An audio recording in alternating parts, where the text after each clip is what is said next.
Hi, everybody. How are you today? It's Friday in real time, so I'm pretty happy. And it's a beautiful day. I heard the weather person say that in the whole Northeast United States, there wasn't a cloud in the sky. I don't think that that's quite true. Hyperbole, probably a bit, but at least I know that right here, there's not a cloud in the sky. It's a beautiful sunny day. Cold, though. Below freezing. Not a lot below, but we'll go above freezing. And there's no snow in my yard anymore. Now I can see all of the litter and trash that has blown into it. That's the thing about living in the city with an industrial establishment across the street on one side and being a dead end at the other side and kind of, a block or two from the railroad tracks. The interesting wind currents here and a lot of debris that does not originate from here. Some of it does. People walking, kills me. People walking along eating something and they throw the trash on the ground. I asked one man one time why he did that, and he said, give somebody something to do to pick it up. I said, yeah, but the somebody's me. Well, leave it there. The city will come along. And I'm like, we were talking different languages. So anyway, so I get to see all the trash. That's not fun, but we're that much closer to planting season, aren't we? I woke up today realizing that I don't need to know the names of all the world leaders anymore. Not that I ever did need to. It wasn't part of my job description, teaching music, doing ministry.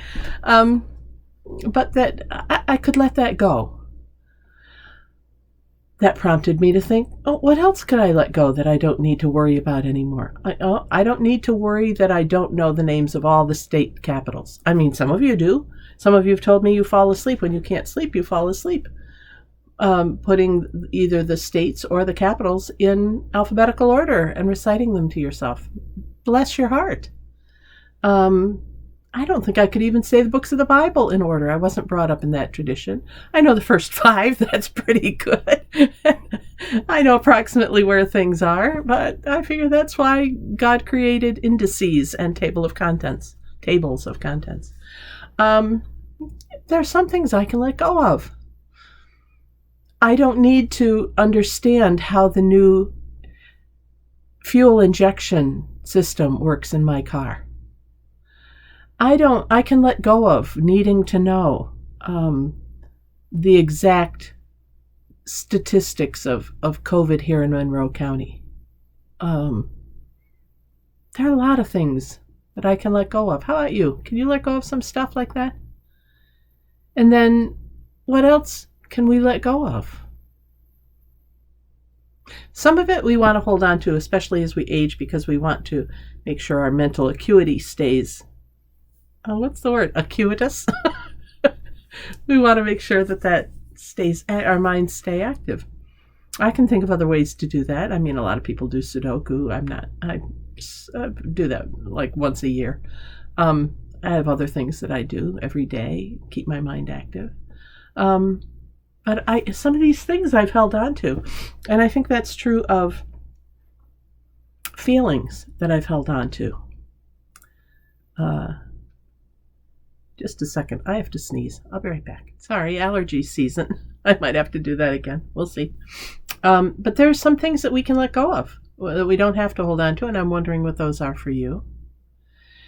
Some things that are harder to let go of for me and for others are feelings about people, especially if there's righteous indignation involved, especially if it's something someone has done to one of our children or grandchildren or other family members. Hard to let go of, isn't it?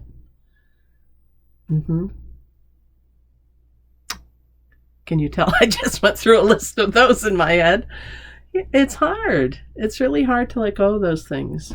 But if we're going to try to practice a spirituality of Jesus,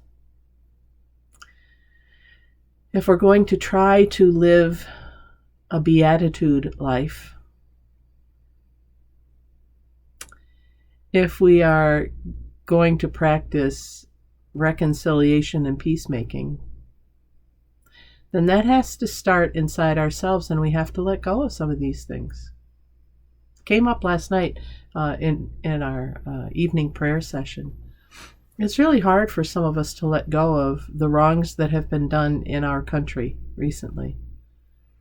You don't want to let go of the actions because you want there to be justice, and emotions, as we've said here before, you can't legislate emotions, but you can legislate behavior.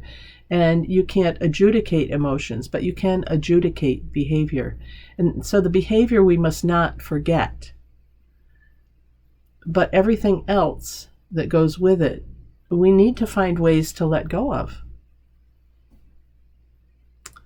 I think about, I'm remembering the people who were gunned down in Mother Emanuel Church, and how powerful it was when their families all came out and said that they forgave the shooter.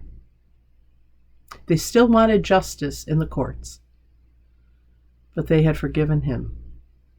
And perfect example of how we're supposed to do that. It's becoming a lifelong challenge for me. Probably for you too. I don't know anybody who's super good at it. We all struggle because we want to experience, we have felt so wronged by some people or some things or some situations that we want to emerge victorious. And even that language puts it in the context of a war or a battle. And we're supposed to be trying to get rid of that in our lives too, that warring nature.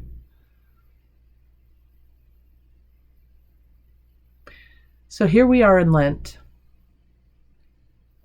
a week away from Palm Sunday, a week and a couple of days away from Palm Sunday, nearing the end of our bracketed Lenten time. Who or what do you need to let go of?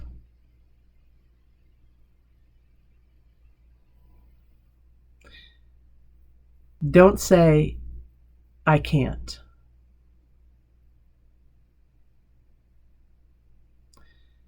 It might be accurate to say, I don't want to. I choose not to. And then, of course, that begs the question, why not?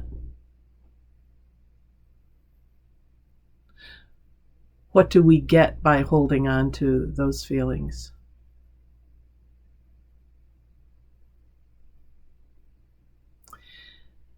I want to make it clear that this is not the same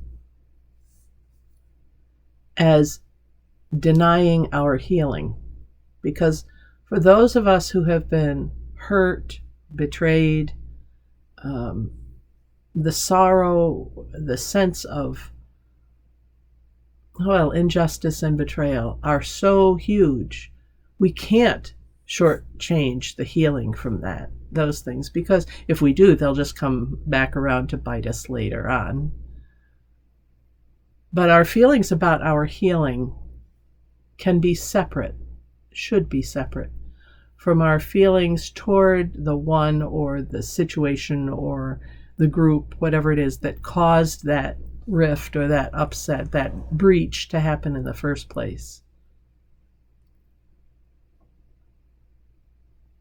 The line I found myself praying with the evening prayer group last night was, God, help me to pray for the people I don't want to pray for.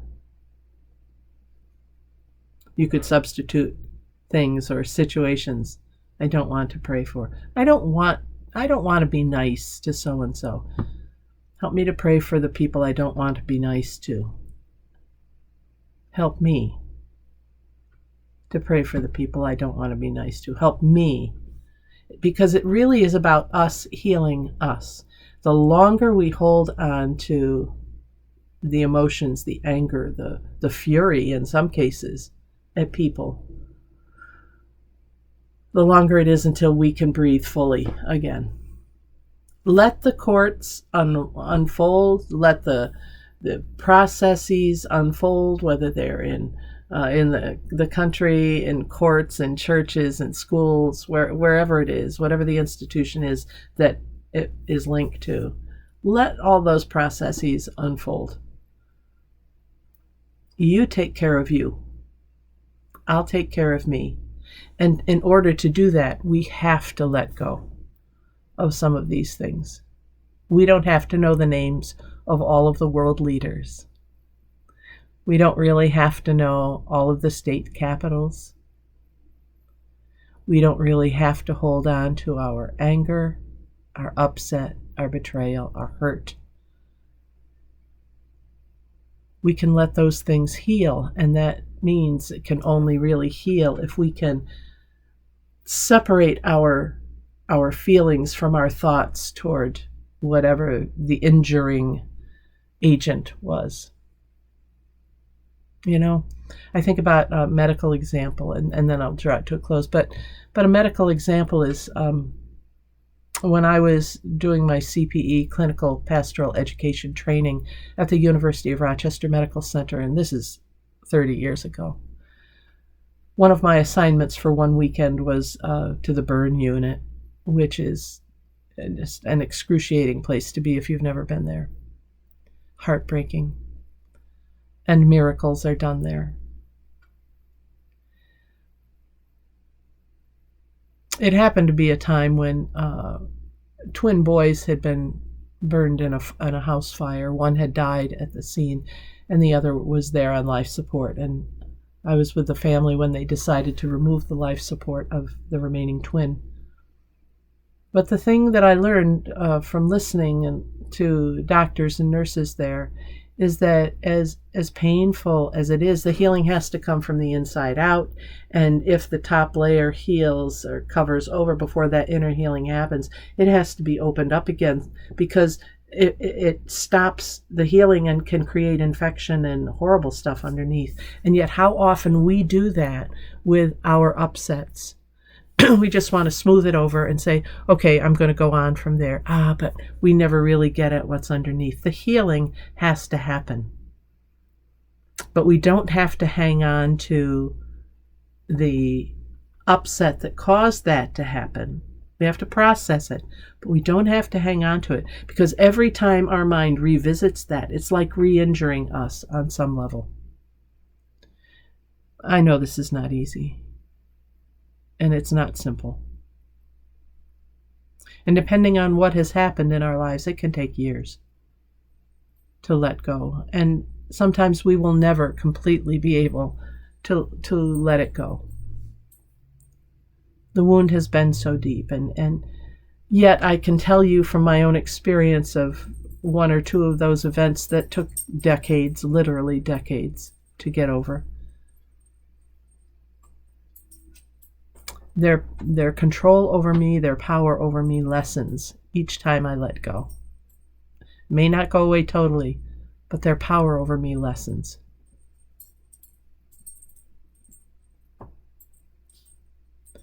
So, let it go. How do you let it go? I pray to God, help me to let this go. And help me to pray for the people, situations, institutions I don't want to pray for. It's a Friday. I'll be back in real time on Monday, God willing. We have a lot to think about this weekend, don't we? All right, everybody. Thank you for joining me for the Prayerful Pause with the Pastor. I'm Pastor Deb Swift of South Presbyterian Church in Rochester, New York.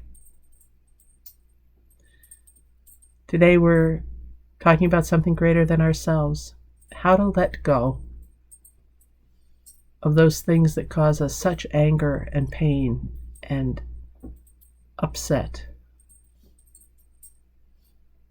It's not a betrayal to the memory of whatever was good that got, eradicated by it. It's not betrayal. It's about our healing and following Jesus in his way of life. Have a wonderful weekend. Take care, wear your mask, be safe. God bless. and bye for now.